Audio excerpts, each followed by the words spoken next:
చూడండి, ఇదిగో మనకి సగ్గుబియ్యం ఉప్మా ఎంత బాగా చేశానంటే సూపర్గా ఉంది. ఎలా చేశాను ఏంటి అనేది దీని ప్రాసెస్ పెడతాను, తప్పకుండా చూసి ఎలా చేశాను ఏంటి అనేది కామెంట్ చేసి లైక్ చేయండి ఫ్రెండ్స్. నన్ను సపోర్ట్ చేసి నా ఛానల్ని సబ్స్క్రైబ్ చేసుకోండి. పక్కనే ఉన్న బెల్ ఐకాన్ ట్యాప్ చేసి ఆల్ అని నొక్కితే నేను పెట్టిన వీడియోసే మీకు నోటిఫికేషన్ అయ్యి వస్తూ ఉంటాయి. చూడండి, అసలు ఉప్మా పొడి పొడిలాడుతూ చక్కగా ఇదిగోండి.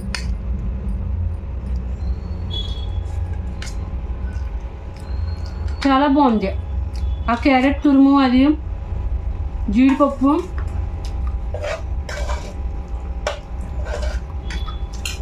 తప్పకుండా చూడండి, అసలు మిస్ అవ్వద్దు. సూపర్ టేస్ట్ ఉంది.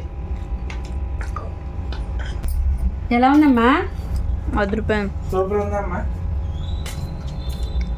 మా పిల్లలకు కూడా చాలా బాగా నచ్చిందండి. సగ్గుబియ్యం ఉప్మా అయితే ఆ విధంగా చాలా చాలా అదిరిపోయింది అనమాట. టేస్ట్ అయితే అదిరిపోయింది చాలా.